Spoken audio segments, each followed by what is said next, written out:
Chapter 18.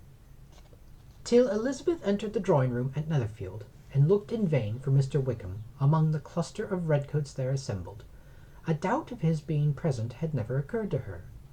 The certainty of meeting him had not been checked by any of those recollections that might not unreasonably have alarmed her. She had dressed with more than usual care, and prepared in the highest spirits for the conquest of all that remained unsubdued of his heart, trusting that it was not more than might be won in the course of the evening. But in an instant arose the dreadful suspicion of his being purposely omitted for Mr. Darcy's pleasure in the Bingleys' invitation to the officers, and though this was not exactly the case, the absolute fact of his absence was pronounced by his friend Mr. Denny, to whom Lydia eagerly applied, and who told them that Wickham had been obliged to go to town on business the day before, and was not yet returned, adding, with a significant sigh, "I do not imagine his business would have called him away just now, if you had not wished to avoid a certain gentleman here." This part of his intelligence, though unheard by Lydia, was caught by Elizabeth, and as it assured her that Darcy was not less answerable for Wickham's absence than if her first surmise had been just, every feeling of displeasure against the former was so sharpened by immediate disappointment that she could hardly reply with tolerable civility to the polite inquiries which he directly afterwards approached to make. Attention, forbearance, patience with Darcy was injury to Wickham. She was resolved against any sort of conversation with him, and turned away with a degree of ill-humour, which she could not wholly surmount even in speaking to Mr. Bingley, whose blind partiality provoked her. But Elizabeth was not formed for ill-humour, and though every prospect of her own was destroyed for the evening, it could not dwell long in her spirits, and having told all her griefs to Charlotte Lucas, whom she had not seen for a week, she was soon able to make a voluntary transition to the oddities of her cousin, and to point him out to her particular notice. The two first dances, however, brought a return of distress. They were dances of mortification. Mr. Collins, awkward and solemn, apologizing instead of attending, and often moving wrong without being aware of it, gave her all the shame and misery which a disagreeable partner for a couple of dances can give. The moment of her release from him was ecstasy. She danced next with an officer, and had the refreshment of talking of Wickham, and of hearing that he was universally liked. When those dances were over she returned to Charlotte Lucas, and was in conversation with her, when she found herself suddenly addressed by Mr. Darcy, who took her so much by surprise in his application for her hand, that, without knowing what she did, she accepted him. He walked away again immediately, and she was left to fret over her own want of presence of mind. Charlotte tried to console her. "I dare say you will find him very agreeable." "Heaven forbid! That would be the greatest misfortune of all, to find a man agreeable whom one is determined to hate. Do not wish me such an evil." When the dancing recommenced, however, and Darcy approached to claim her hand, Charlotte could not help cautioning her in whisper not to be a simpleton, and allow her fancy for Wickham to make her unpleasant in the eyes of a man of 10 times his consequence. Elizabeth made no answer, and took her place in the set, amazed at the dignity to which she was arrived in being allowed to stand opposite to Mr. Darcy, and reading in her neighbours' looks their equal amazement in beholding it. They stood for some time without speaking a word, and she began to imagine that their silence was to last through the 2 dances, and at first was resolved not to break it, till suddenly fancying that it would be the greater punishment to her partner to oblige him to talk, she made some slight observation on the dance. He replied, and was again silent. After a pause of some minutes, she addressed him a second time with, "It is your turn to say something now, Mr. Darcy. I talked about the dance, and you ought to make some kind of remark on the size of the room or the number of couples." He smiled, and assured her that whatever she wished him to say should be said. "Very well. That reply will do for the present. Perhaps by and by I may observe that private balls are much pleasanter than public ones. But now we may be silent." "Do you talk by rule, then, while you are dancing?" "Sometimes. One must speak a little, you know. It would look odd to be entirely silent for half an hour together. And yet, for the advantage of some, conversation ought to be arranged as that they may have the trouble of saying as little as possible." "Are you consulting your own feelings in the present case, or do you imagine that you are gratifying mine?" "Both. replied Elizabeth archly, for I have always seen a great similarity in the turn of our minds. We are each of an unsocial, taciturn disposition, unwilling to speak unless we expect to say something that will amaze the whole room, and to be handed down to posterity with all the eclat of a proverb. This is no striking resemblance of your own character, I am sure, said he.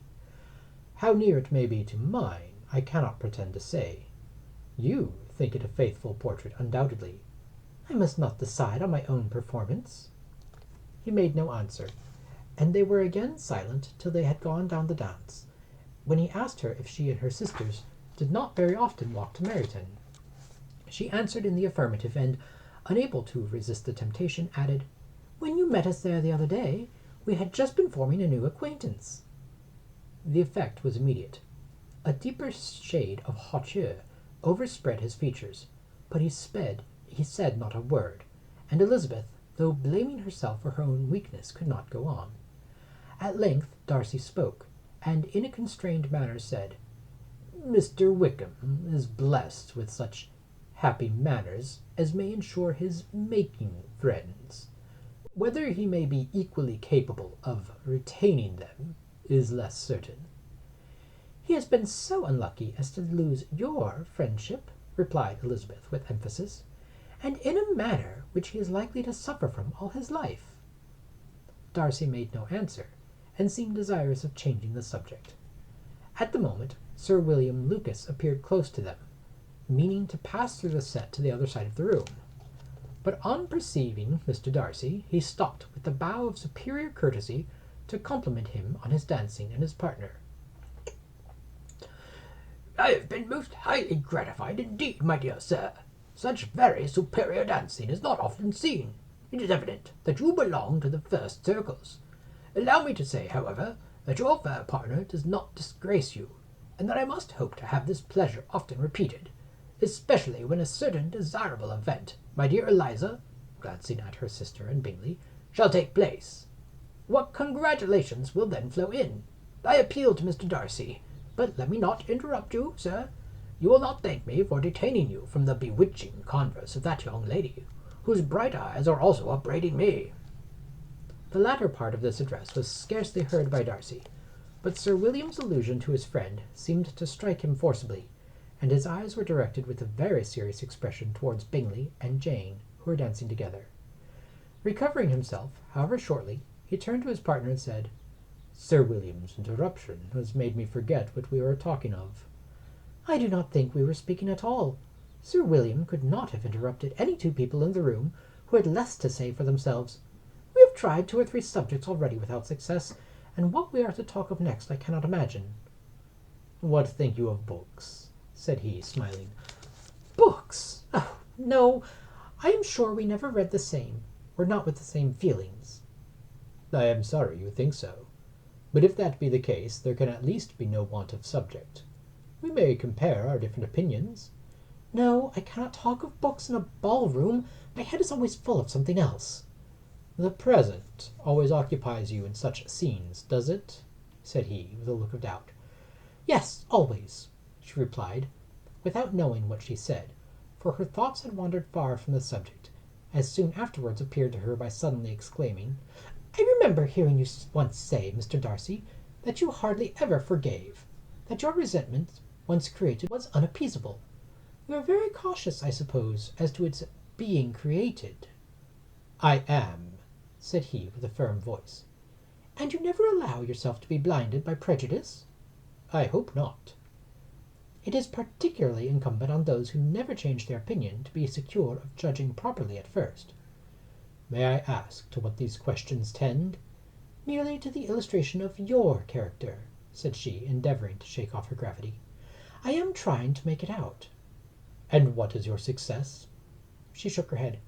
"I do not get on at all. I hear such different accounts of you as puzzle me exceedingly."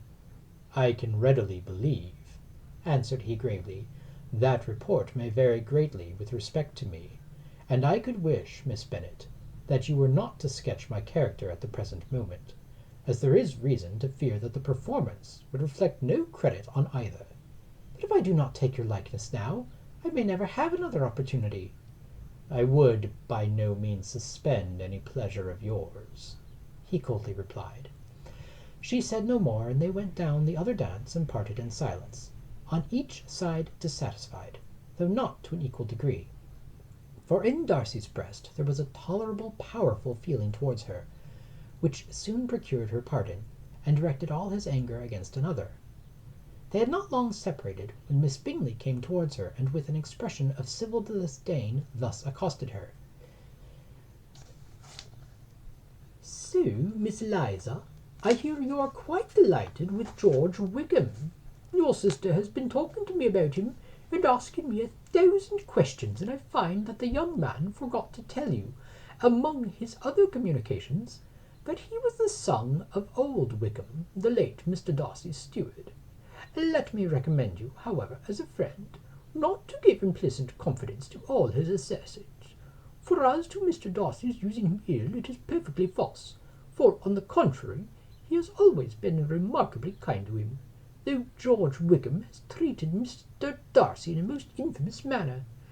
I do not know the particulars, but I know very well that Mr. Darcy is not in the least to blame, that he cannot bear to hear George Wickham mentioned, and that though my brother thought he could not well avoid including him in his invitations to the officers, he was excessively glad to find he had taken himself out of the way.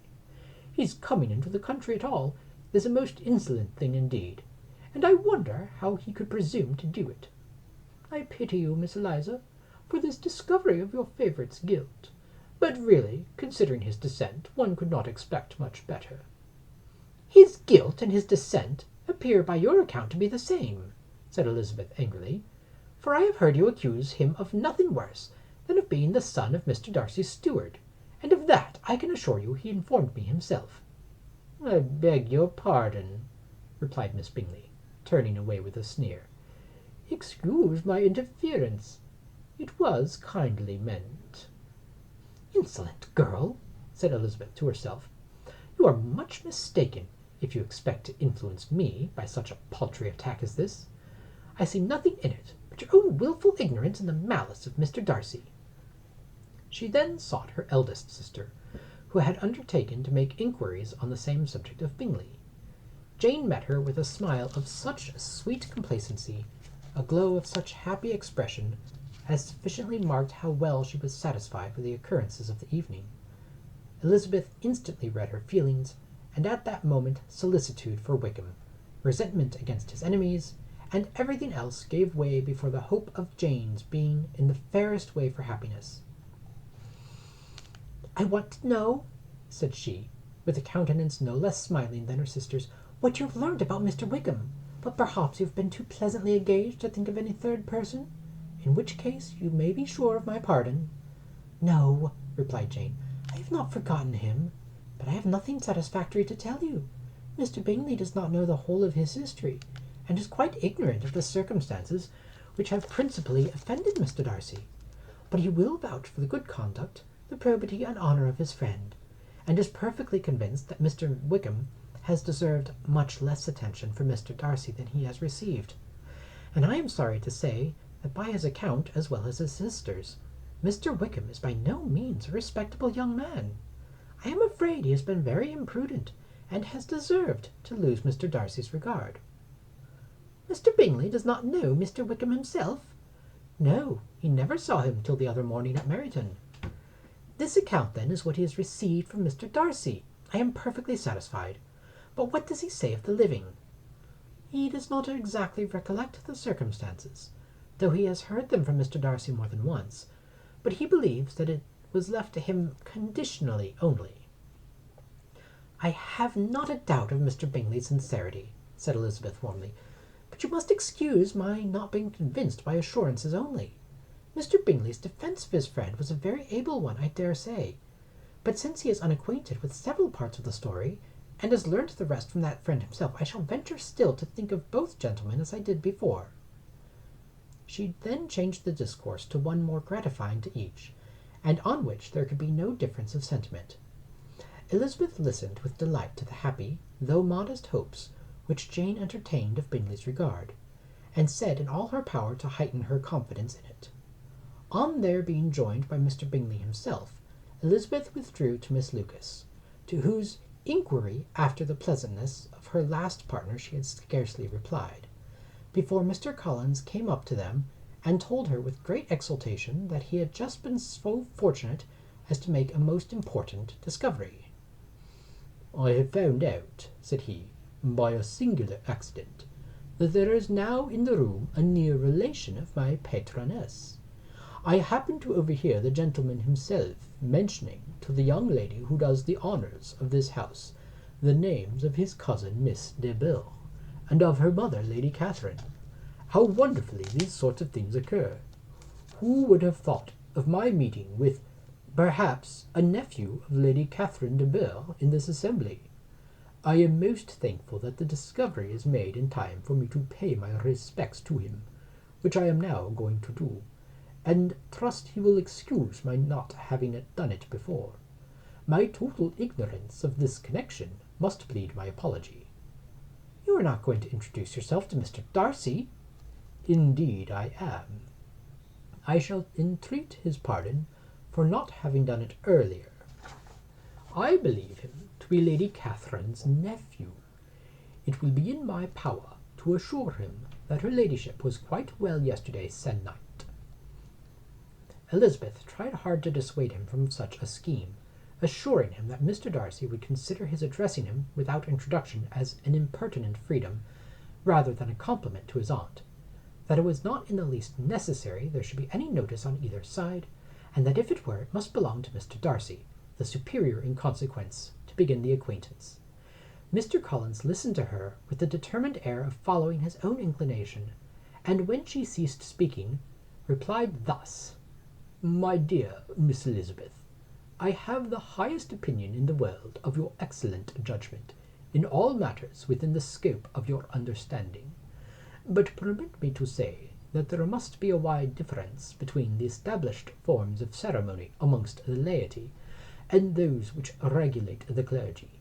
For give me leave to observe that I consider the clerical office as equal in point of dignity with the highest rank in the kingdom, provided that a proper humility of behaviour is at the same time maintained.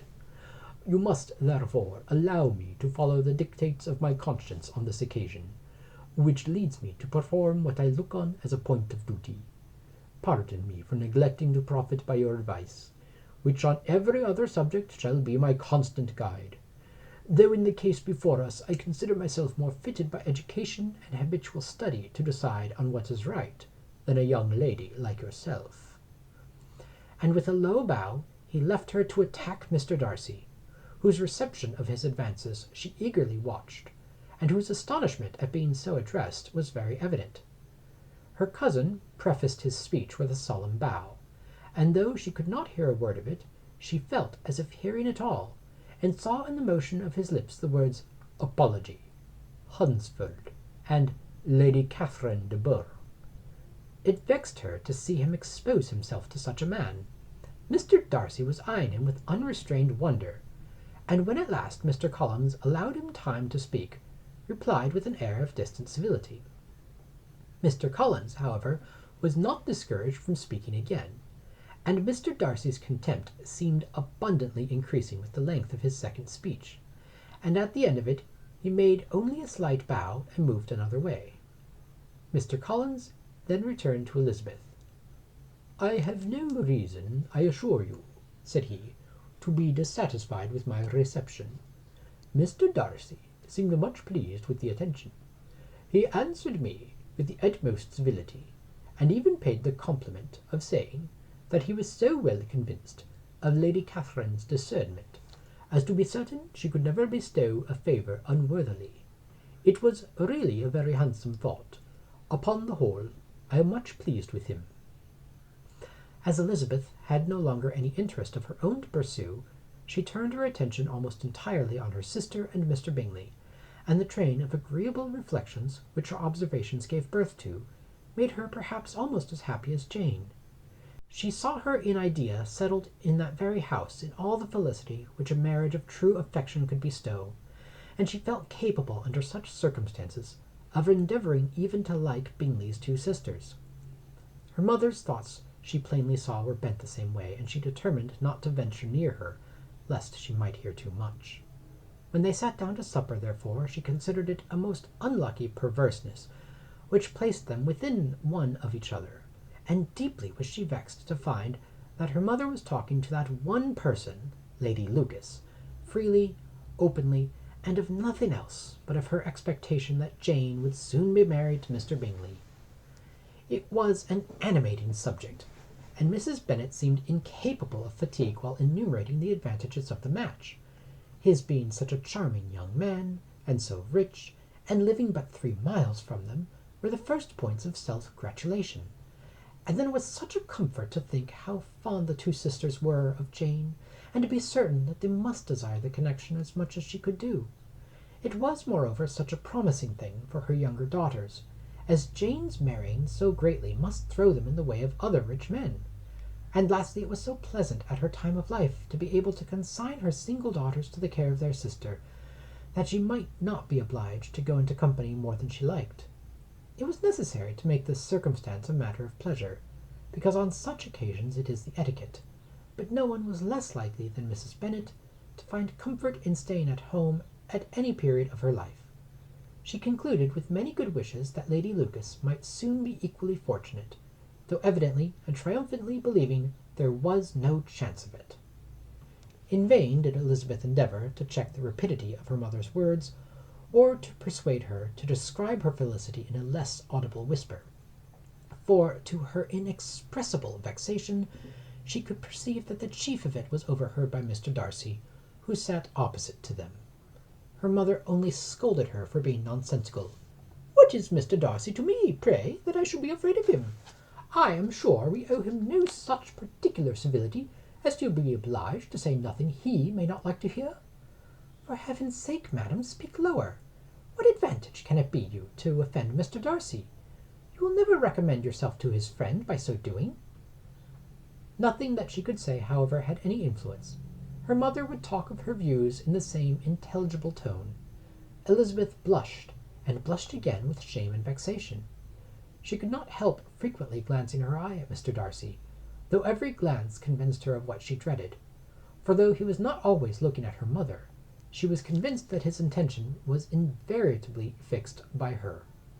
The expression of his face changed gradually from indignant contempt to composed and steady gravity. At length, however, Mrs. Bennet had no more to say, and Lady Lucas, who had been long yawning at the repetition of delights which she saw no likelihood of sharing, was left to the comforts of cold ham and chicken. Elizabeth now began. Not long was the interval of tranquillity, for when supper was over singing was talked of, and she had the mortification of seeing Mary, after very little entreaty, preparing to oblige the company. By many significant looks and silent entreaties did she endeavour to prevent such a proof of complaisance, but in vain.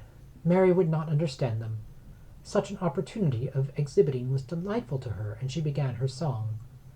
Elizabeth's eyes were fixed on her with most painful sensations, and she watched her progress through the several stanzas with an impatience which was very ill rewarded at their close. For Mary, on receiving amongst the thanks of the table the hint of a hope that she might be prevailed on to favour them again, after the pause of half a minute, began another. Mary's powers were by no means fitted for such a display. Her voice was weak, and her manner affected. Elizabeth was in agonies. She looked at Jane to see how she bore it, but Jane was very composedly talking to Bingley. She looked at his 2 sisters, and saw them making signs of derision at each other, and at Darcy, who continued, however, impenetrably grave. She looked at her father to entreat his interference, lest Mary should be singing all night.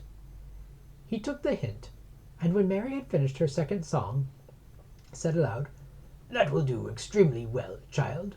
You have delighted us long enough. Let the other young ladies have time to exhibit." Mary, though pretending not to hear, was somewhat disconcerted, and Elizabeth, sorry for her, and sorry for her father's speech, was afraid her anxiety had done no good. Others of the party were now applied to. "If I," said Mr. Collins, "were so fortunate as to be able to sing, I should have great pleasure. I am sure, in obliging the company with an air, for I consider music as a very innocent diversion, and perfectly compatible with the profession of a clergyman. I do not mean, however, to assert that we can be justified in devoting too much of our time to music, for certainly there are other things to be attended to. The rector of a parish has much to do. In the first place, he must make such an agreement for tithes as may be beneficial to himself, and not offensive to his patron.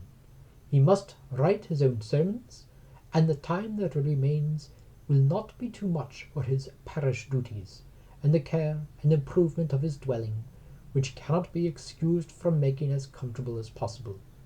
And I do not think it of light importance that he should have attentive and conciliatory manners towards everybody, especially towards those to whom he owes his preferment. I cannot acquit him of that duty, nor could I think well of the man who should omit an occasion of testifying his respect towards anybody connected with the family. And with a bow to Mr. Darcy he concluded his speech, which had spoken so loud as to be heard by half the room. Many stared, many smiled, but no one looked more amused than Mr. Bennet himself, while his wife seriously commended Mr. Collins for having spoken so sensibly, and observed in a half-whisper to Lady Lucas that he was a remarkably clever, good kind of young man. To Elizabeth it appeared that had her family made an agreement to expose themselves as much as they could during the evening, it would have been impossible for them to play their parts with more spirit or finer success, and happy did she think it for Bingley and her sister that some sort of the exhibition had escaped his notice, and that his feelings were not of a sort to be much distressed by the folly which he must have witnessed. That his two sisters and Mr. Darcy, however, should have had such an opportunity of ridiculing her relations was bad enough, and she could not determine whether the silent contempt of the gentlemen or the insolent smiles of the ladies were more intolerable. The rest of the evening brought her little amusement. She was teased by Mr. Collins, who continued most perseveringly by her side, and though he could not prevail with her to dance with him again, put it out of her power to dance with others. In vain did she entreat him to stand up with somebody else, and offered to introduce him to any young lady in the room. He assured her that as to dancing he was perfectly indifferent to it, that his chief object was by delicate attentions to recommend himself to her, and that he should therefore make a point of remaining close to her the whole evening.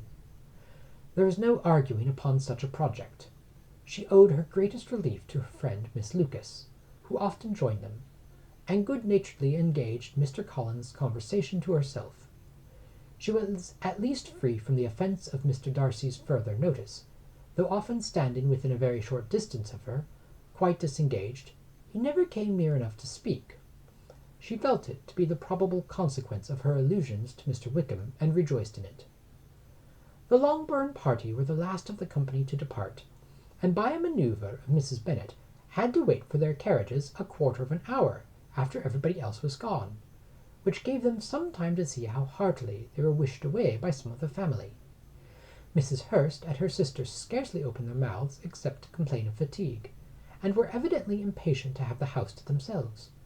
They repulsed every attempt of Mrs. Bennet at conversation, and by so doing threw a languor over the whole party, which was very little relieved by the long speeches of Mr. Collins, who was complimenting Mr. Bingley and his sisters on the elegance of their entertainment, and the hospitality and politeness which had marked their behaviour to their guests. Darcy said nothing at all. Mr. Bennet, in equal silence, was enjoying the scene. Mr. Bingley, and Jane were standing together, a little detached from the rest, and talked only to each other. Elizabeth preserved as steady a silence as Mrs. Hurst or Miss Bingley, and even Lydia was too much fatigued to utter more than the occasional exclamation of "Lord, how tired I am!" accompanied by a violent yawn. When at length they arose to take leave, Mrs. Bennet was most pressingly civil, in her hope of seeing the whole family soon at Longbourn, and addressed herself particularly to Mr. Bingley, to assure him how happy he would make them by eating a family dinner with them at any time without the ceremony of a formal invitation. Bingley was all grateful pleasure, and he readily engaged for taking the earliest opportunity of waiting on her, after his return from London, whither he was obliged to go the next day for a short time. Mrs. Bennet was perfectly satisfied, and quitted the house under the delightful persuasion that, allowing for the necessary preparations of settlements, new carriages, and wedding clothes, she should undoubtedly see her daughter settled at Netherfield, in the course of 3 or 4 months. Of having another daughter married to Mr. Collins she thought with equal certainty, and with considerable, though not equal, pleasure. Elizabeth was the least dear to her of all her children, and though the man and the match were quite good enough for her, the worth of each was eclipsed by Mr. Bingley and Netherfield.